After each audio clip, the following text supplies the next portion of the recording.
I happen to get from my clients is, I have a Bosu at home. What the heck do I do with it? Well, here's the thing.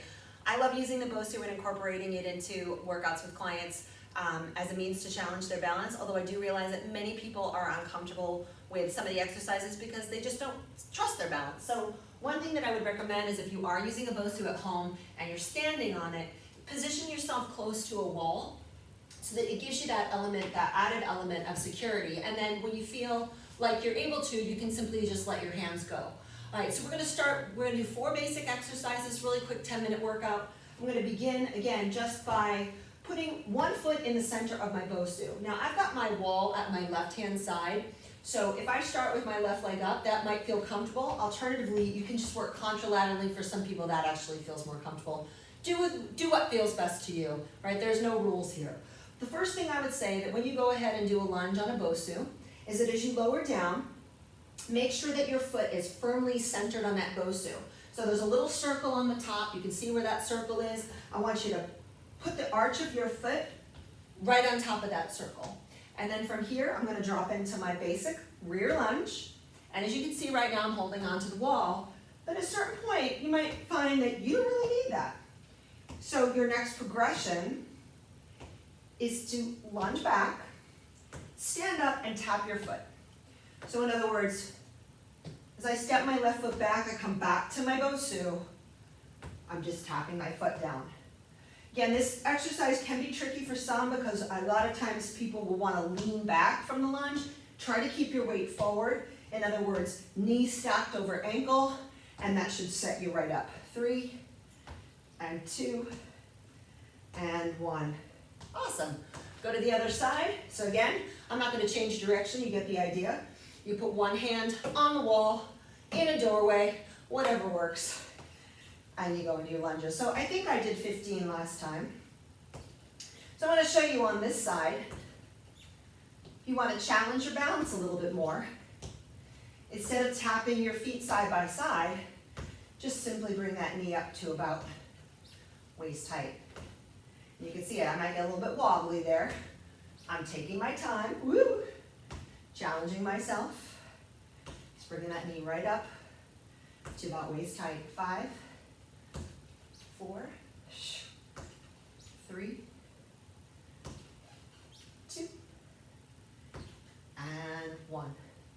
Great. All right, so there's your basic rear lunge. Second exercise we're going to do today is a squat. And again, squats are another one where people get a little bit apprehensive. Put yourself facing into a wall, okay, if you need the wall, or alongside of it. I'm going to go for it. I'm feeling pretty good. All right, so how the heck do you get up on this thing safely? One thing that I'll notice a lot is this sort of John Wayne bow-legged thing. Don't go there. Take your feet so that they're just slightly narrow, okay? So for most of us, that's hips distance. When we refer to hips distance, we're not referring to the curves of your hips. We're more referring to hip sockets, knee joint, and ankle joint, yeah? So from here, I'm gonna go right into my squat. Right now, as I do this, again, you can see that my knees track right over my ankles. They're not bowing to the sides. I get a little adventurous, maybe go a little lower.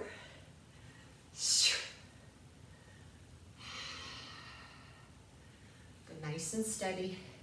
And again, you're probably gonna wanna find that balance in your feet.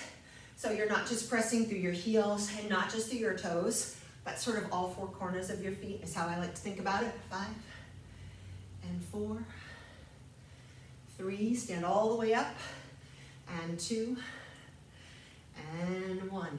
Excellent. All right, so next exercise is what I call over the top. So basically what it is a squat where you're just going over the top. So one leg, one foot centered on the Bosu, the other foot on the ground. I'm gonna go into a squat, and then I'm gonna power out of that squat to switch sides. One thing that is gonna work in your favor is if you can really get some good energy going with your core and your arms, it's gonna help propel you to the other side. So lower down, fire up and switch. Fire up and switch. Notice when I do this, my Bosu foot lands dead center on that Bosu, right? It's not on the side, it's on the center. I want to get my hips as low as possible. You're going to hear me start to breathe a little heavier. 10, 9, You can pace up the speed. You notice me picking up speed here. 5, 4, if you feel confident, go for it. 3, 2, and 1. Oh, that'll do it. All right. So far, just lower body, and we're gonna stick with that. So the last one we're gonna do, again, does not require any balance. We're gonna lie down on the ground for your basic bridge. Now, I love bridges. I do them in almost every workout that I do personally because they're great for your posterior chain, hamstrings, glutes, low back, and core. So I don't see why we should skip them now. So when I come down to the ground, I'm gonna bend my knees to about 90 degrees. I'm gonna keep my feet neutral. What do I mean by that? I'm not pointing my toes, but I'm not overly flexing my feet either. If you feel that this goes into your calves, try to relax your feet or pull your toes towards your shins just a little more. But from here, on my inhale, I'm gonna lift my hips up and then lower back down. Do make sure that you keep that neutral spine. Again, that's not tucked under and it's not back bendy. It's right in the middle. If you wanna put your hands on your hips, create a little resistance, you can. Just take your time, up and down. If you were to take your hands away from the ground, it's gonna be more challenging because you can't cheat. Not that you would cheat, but you can't cheat. It's all you, baby. 5 more. 4, and 3, and 2, and 1. All right, so there you have it. 4 lower body exercises that you can do on the Bosu that are gonna be great to incorporate into your program. If you feel confident with those, feel free to add resistance. You can add a medicine ball, you can add light weights, you can even add bands. So stay tuned for part 2. I'm gonna show you some new other exercises that you can do that you can add onto your Bosu program with or without weight.